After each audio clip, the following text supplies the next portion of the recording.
महाकाली, महालक्ष्मी, महासरस्वती, महात्रिपुर सुंदरी, श्री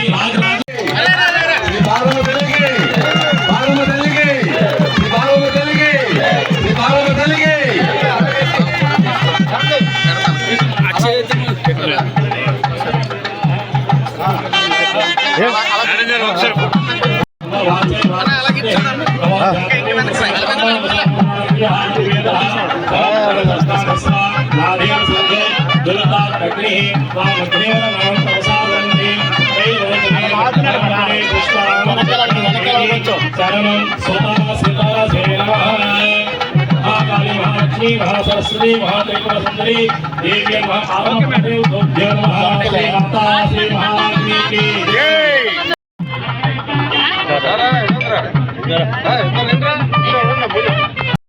ప్రపంచ ఆదివాసీ దినోత్సవం.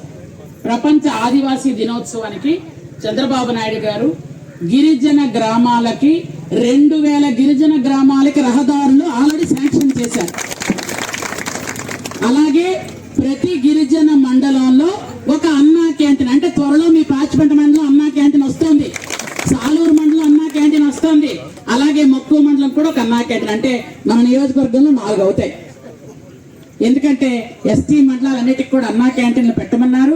అలాగే హాస్టల్స్ అన్నిటికి కూడా ఏఎన్ఎంలు కూడా వెళ్తున్నారు. ఇప్పుడు ఏఎన్ఎంలకు కూడా పెట్టించాం.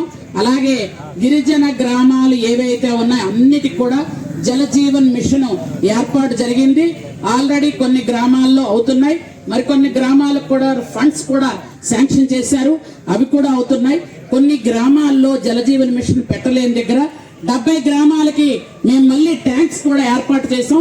మారుమూల అంటే ఒక 10 ఉన్నాయనుకోండి, అక్కడ జలజీవన్ పాచిపెంటల మండలం నుంచి విచ్చేసినటువంటి అందరికీ పేరు పేరున నా హృదయపూర్వక నమస్కారాలు తెలియజేసుకుంటున్నాను.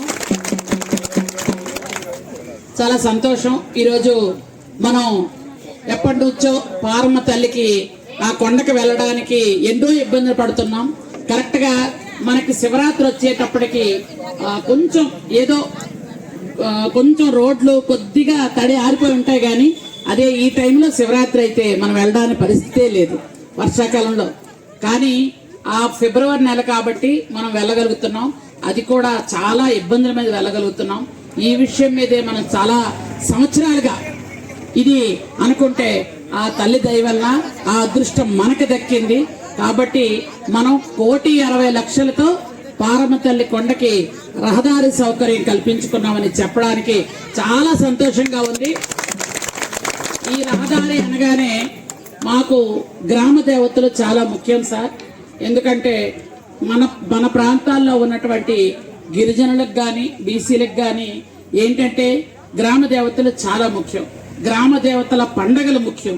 గ్రామ దేవతలతో ఉన్నటువంటి సంస్కృతి సాంప్రదాయాలు ముఖ్యం. ఇవి మనం ముఖ్యమంత్రి గారికి చెప్పగానే ఖచ్చితంగా ఈ రోడ్డును శాంక్షన్ చేస్తాము అని మొట్టమొదటిసారి కొబ్బరికాయ ఇక్కడే కొట్టాలని నేను అనుకున్నాను. అయితే నిన్న మనం అది అన్నా క్యాంటీన్ కూడా అన్నపూర్ణాదేవి కాబట్టి అది ముందు రోజు పెట్టాం, కానీ లేకపోతే ముందు రోజు ఇదే అనుకున్నాం, ఒక అన్నం పెట్టే స్థలం అని అన్నా క్యాంటీన్ అక్కడ ముందు శంకుస్థాపన చేసి ఆ తర్వాత పారమ్మ తల్లిదే ముందు శంకుస్థాపన చేయాలన్న ఆలోచనతో మొదటి నుంచి ఉన్నాం. అయితే ఆ తల్లి దయ వల్ల రోడ్డు చక్కగా అయిపోయింది. చాలా దారుణంగా ఉన్నాయి తగులు. ఇక్కడ ఇది ప్రస్తావించచ్చో లేదో నాకు తెలియదు కానీ ఇక్కడ చాలా మంది ఉంటున్నారు. దయచేసి అర్థం చేసుకోండి. ఇంటిలో తగు దయచేసి ఇంట్లోనే పరిష్కరించుకోండి. అది రోడ్డు మీదకి వస్తే చాలా దారుణంగా అవుతుంది. గ్రామ పెద్దల కంటే ముందు ఇంటి పెద్దలతో పరిష్కరించుకుంటే మంచిది. ముందు కుటుంబ పెద్దలు ఉంటారు కదా, మా మామయ్య, తాతయ్య, నానమ్మ, అమ్మమ్మ పెద్దలు ఉంటారు కదా, అట్లాంటి వాళ్ళు ముందు పిలవండి. పిలిచి వాళ్ళకి గౌరవం ఇవ్వండి, వాళ్ళని కూర్చుని పెట్టండి, మాట్లాడుకోండి. అప్పటికీ తగ్గకపోతే మీ గ్రామంలో ఉన్నటువంటి పెద్దలతో మాట్లాడుకోండి. అంతేగాని మా వాడిని స్టేషన్లో పెట్టేయండి, మేము కోర్టుకు వెళ్ళిపోతాం, ఇలాంటి పరిస్థితి జాగ్రత్తగా భక్తి శ్రద్ధలతో చేస్తారని చెప్పినటువంటి మన రాము గారికి, అలాగే ఇక్కడ ఉన్నటువంటి మా అమ్మ మంచాల పారమ్మ గారికి, అలాగే సోదరుడు ముఖి సూర్యనారాయణ గారికి, అలాగే సోదరుడు సురేష్ గారికి, డిఈలకి ఏఈలకి సెంట్లు ఎక్స్ట్రా తీసుకున్నాడు. అంటే ఇంకొక ఆవిడ వచ్చింది, ఇలాగా మా కోడలు ఇలాగంటుందమ్మా, అలాగంటుంది, అర్జెంటుగా వేరే పోవాలనుకుంటున్నారు వాళ్ళు, మీరు అర్జెంటుగా అరెస్ట్ చేసేయండి, ఆ కొడుకు కోడలు ఇద్దరు లోపల పెట్టేయండి అంటుంది ఆవిడ. అంటే అసలు మానవతా విలువలు ఎక్కడికి వెళ్ళిపోయాయి?